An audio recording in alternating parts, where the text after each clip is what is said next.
Namaskar viewers and listeners of the Great Game Reloaded. I am Tilak Devasher. Retired Pak Army Chief Asim Munir's appointment as Chief of Defence Forces or CDF has now been notified. His post-retirement fresh 5-year tenure has officially begun. The Army, Navy and Air Force are now effectively under one man. Political reluctance to issue the notification collapsed. The state has operationalized a new military command architecture. The risks, constitutional, nuclear, political, have all escalated. As I had mentioned in episode 50 on the 27th Constitutional Amendment, Pakistan has finally stopped pretending that it is a democracy. One amendment has redrawn the entire democratic architecture of the state that in some form or the other Pakistan had retained since its creation in 1947. The amendment was not reform, it was not restructuring, it was not modernization. It was a constitutional coronation. Pakistan has produced what analysts feared the most, a legalized military monarchy. And yes, this is happening while its most popular politician, Imran Khan, remains incarcerated inside a prison cell, cut off from the world, erased from public life, so that this moment could arrive without resistance that only he could mobilize. Let's break this down. The signing of the notification ended the brief political drama where it appeared that politicians were resisting signing the notification. The date of the retirement of the Army Chief, 28th November, passed by without a notification, and for a few days a nuclear-armed Pakistan did not have an Army Chief. But what little courage and hesitation the politicians had mustered to delay and cause uncertainty dissipated in a few days. The government formally issued the notification declaring General Asim Munir the Chief of Defence Forces or CDF on 5th December.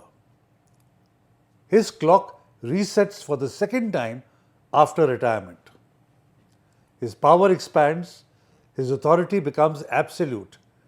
He has got his quote-unquote hard state where all elements of national power will work in harmony under him.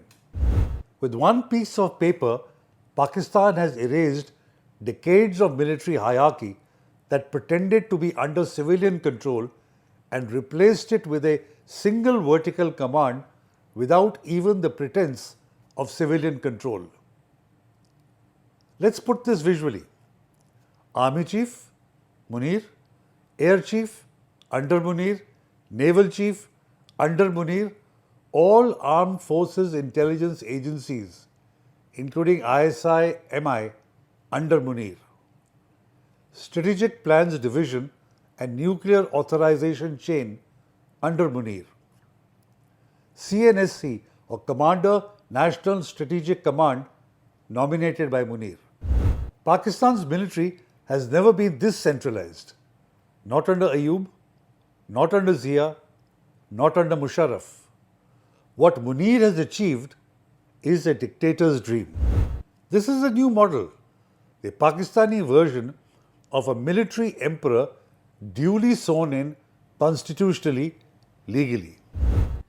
Under the revised service laws, the CDF gets a fresh 5-year term. So Munir is now in office until December 2030, and the amendment allows him to seek another 5-year extension up to 2035. By the time he leaves, Pakistan will have gone through 2 more election cycles, multiple IMF bailouts, and perhaps several crises. He will outlast governments. He will outlast parliaments. He may even outlast political parties.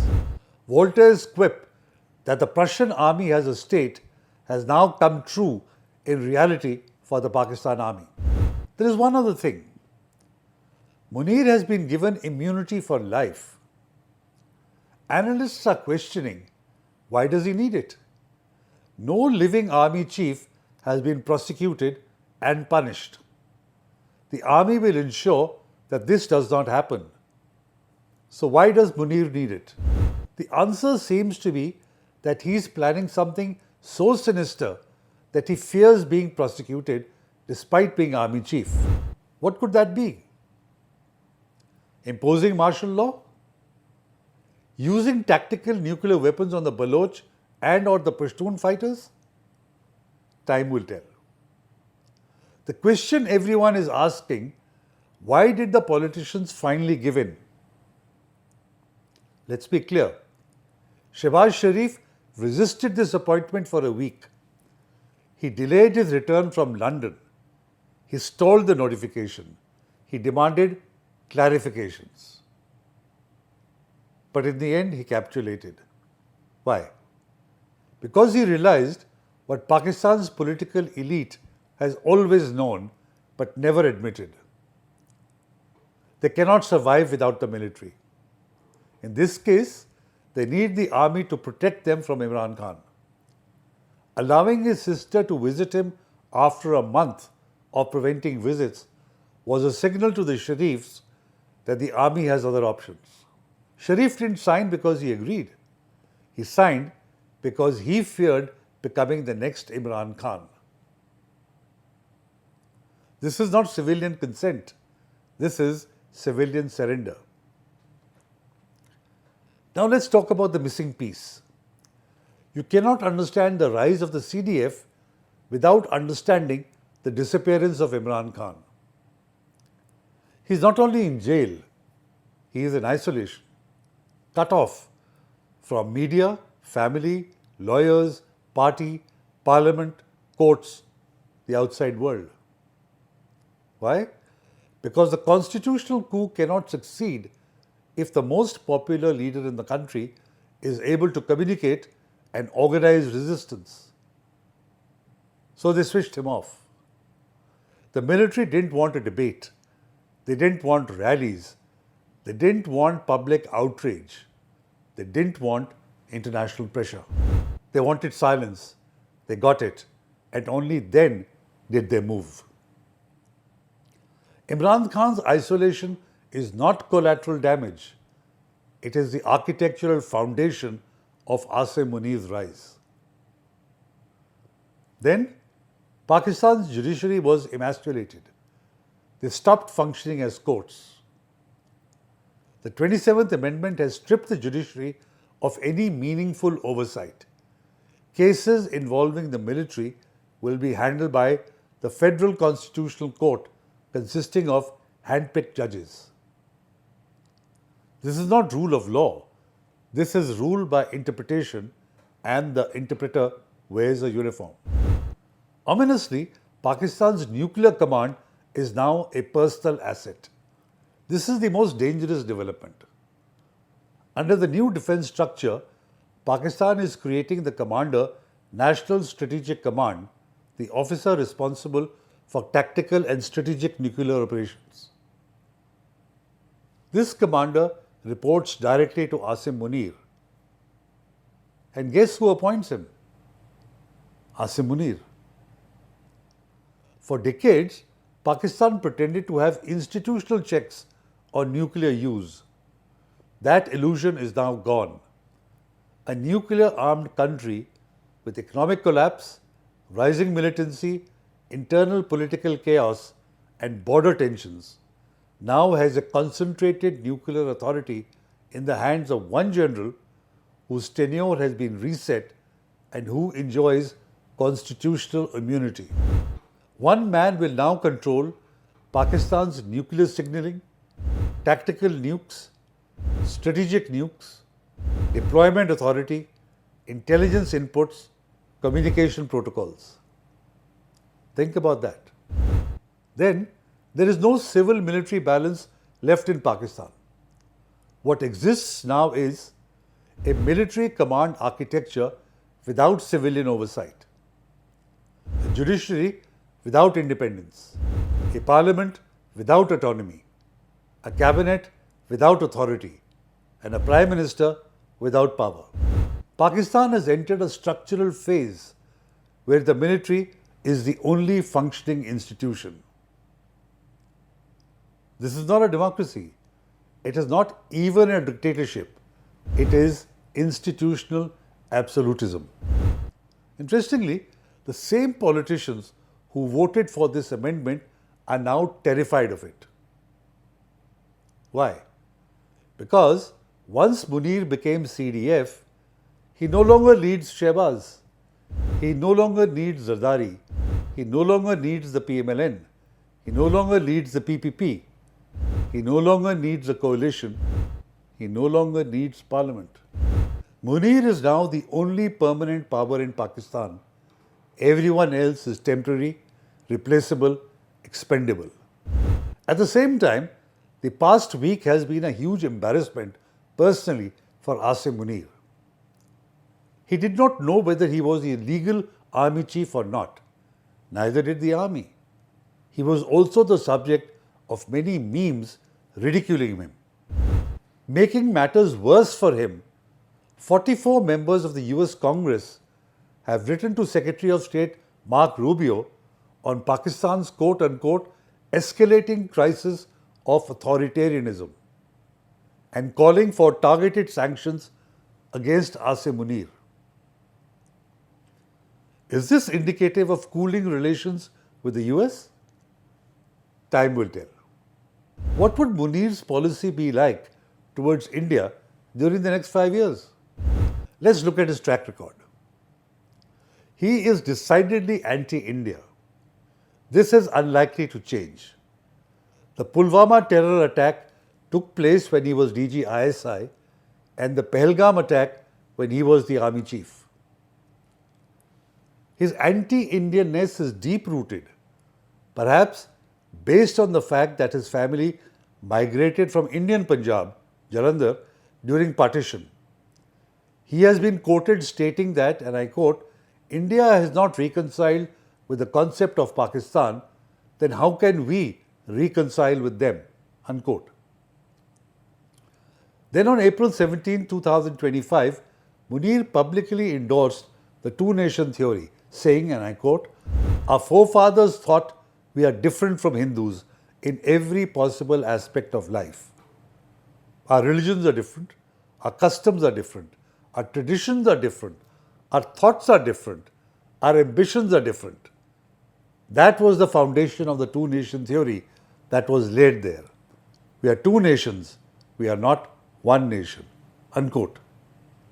Within a week of these remarks, the Pahalgam terror attack took place. He has also indulged in nuclear threats. At a speech in the US, Munir was reported to have threatened, quote, we are a nuclear nation. If we think we are going down, we will take half the world down with us, unquote. He further said, we'll start from India's east, where they have located their most valuable resources, and then move westwards. His jealousy about India is such that he was quoted in the media stating that he had authorized a social media post combining a Quranic verse from Surah Al-Fil with a picture of Mukesh Ambani to show them what we will do the next time. The report added that he warned Pakistan would target India's oil installations, specifically naming the Jamnagar refinery in a future conflict.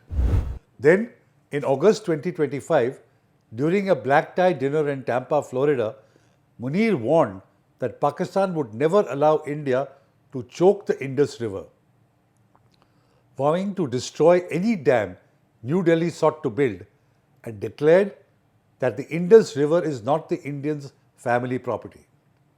He didn't realize, or no one showed him a map, that waters of any dam destroyed in India would inundate Pakistan and not India. His views about Afghanistan are not much different. He stated that, quote, when it comes to the safety and security of every single Pakistani, the whole of Afghanistan can be damned. Adding, one Pakistani life matters more than all of Afghanistan. Thus, Pakistan's domestic developments are not just Pakistan's problem. A hyper-centralized military creates a dangerous situation for India, Afghanistan, Iran, and the wider region.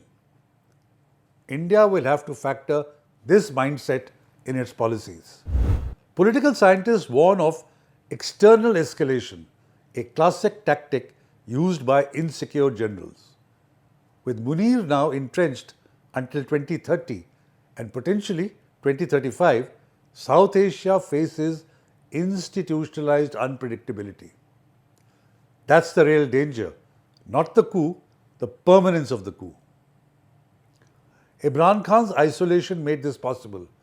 Political cowardice allowed it, institutional collapse sealed it. And now, Pakistan must live with it. The notification has been issued. The general has been crowned. Politicians have rewritten the constitution voluntarily, but they need to ask themselves, how will they justify to their future generations that they willingly buried democracy? But the crisis is far from over, because in Pakistan, power does not stabilize, it mutates. And what has just begun may not be a new era of order, but the longest period of instability Pakistan has ever seen. And the next act of this political theatre could reshape South Asia. I am Tilak Devasher. Thank you for watching. Do like, share and comment. Namaskar and Jai Hind.